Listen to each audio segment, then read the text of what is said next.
السلام علیکم پیارے ساتھیوں، کیا حال ہیں آپ سب کے؟ مجھے امید ہے کہ آپ سب لوگ بالکل خیریت سے ہوں گے۔ آپ کی اپنی زارا آپا آج پھر آپ کے لیے ایک بہت ہی پیاری سی ویڈیو لے کے آئی ہیں، اور اس ویڈیو کا موضوع ہے حضرت عمر فاروق رضی اللہ تعالی عنہ۔ پیارے ساتھیوں، حضرت عمر فاروق رضی اللہ تعالی عنہ دوسرے خلیفہ راشد ہیں۔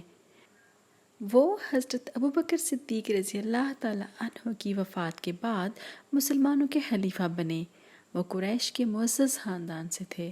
اسلام کی آمد سے پہلے وہ مکہ مکرمہ کے ان چند افراد میں سے تھے جو لکھنا پڑھنا جانتے تھے۔ تیر اندازی، سپہ گری، پہلوانی اور فن خطابت کے بھی ماہر تھے۔ آپ کا ذریعہ معاش تجارت تھا، اور آپ آمدنی کا زیادہ تر حصہ غلاموں، مسکینوں، مسافروں اور ضرورت مندوں پر خرچ کیا کرتے تھے۔ نبوت کے چھٹے برس حضرت عمر فاروق رضی اللہ تعالی عنہ ایمان لائے۔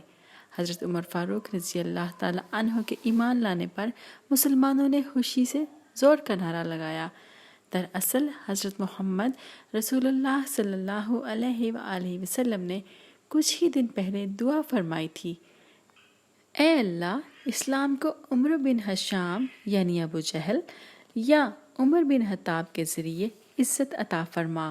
اسی لیے حضرت عمر رضی اللہ تعالی عنہ کو مراد رسول صلی اللہ علیہ وآلہ وسلم بھی کہا جاتا ہے۔ ان کے قبول اسلام سے دین اسلام کو بہت قوت ملی۔ پیارے نبی حضرت محمد رسول اللہ خاتم النبیین صلی اللہ علیہ وآلہ وسلم نے انہیں فاروق کا لقب دیا، جس کا مطلب ہے حق اور باطل میں فرق کرنے والا۔ حضرت عمر فاروق رضی اللہ تعالی عنہ نے تمام غزوات میں جرأت اور بہادری کے ساتھ شرکت کی۔ فتح مکہ کے موقع پر بھی حضرت عمر رضی اللہ تعالی عنہ اسلامی لشکر کے ساتھ ساتھ تھے۔ غزوہ تبوک کے موقع پر بھی انہوں نے اپنے گھر کا آدھا مال حضرت محمد رسول اللہ خاتم النبیین صلی اللہ علیہ وآلہ وسلم کو پیش کر دیا۔ حضرت عمر فاروق رضی اللہ تعالی عنہ عادل حکمران، فاتح اور منتظم تھے۔ حضرت عمر فاروق رضی اللہ تعالی عنہ نے خلافت کو نہایت کامیابی اور انصاف سے چلایا اور ایران اور شام کو فتح کر کے اسلامی ریاست میں شامل کیا۔ لیکن حضرت عمر فاروق رضی اللہ تعالی عنہ کے تقوی، سادگی اور قناعت کا یہ عالم تھا کہ کرتے پر کئی پیوند لگے ہوتے تھے۔ خشک روٹی اور کھجور کھا کر اللہ تعالیٰ کا شکر ادا کرتے تھے۔ فرماتے تھے کہ اگر ساحل فرات پر کوئی کتا بھی بھوک اور پیاس سے مر گیا تو مجھے ڈر لگتا ہے کہ اللہ تعالیٰ کے سامنے اس کا بھی جواب دینا پڑے گا۔ پیارے ساتھیوں، حضرت عمر فاروق رضی اللہ تعالی عنہ جس طرح خود اسلامی اخلاق کا مجسم نمونہ تھے، وہ چاہتے تھے کہ اسی طرح تمام مسلمان ان اخلاق سے آراستہ ہوں۔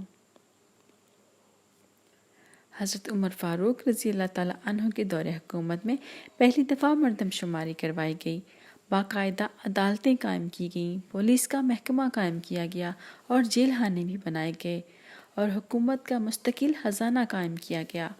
حضرت عمر فاروق رضی اللہ تعالی عنہ نے یکم محرم 24 ہجری کو 63 برس کی عمر میں شہادت پائی۔ مدینہ منورہ میں روضہ رسول صلی اللہ علیہ وآلہ وسلم میں حضرت محمد رسول اللہ خاتم النبیین صلی اللہ علیہ وآلہ وسلم اور حضرت ابوبکر صدیق رضی اللہ تعالی عنہ کے قریب دفن ہوئے۔ پیارے ساتھیوں، آج کے لیے بس اتنا ہی۔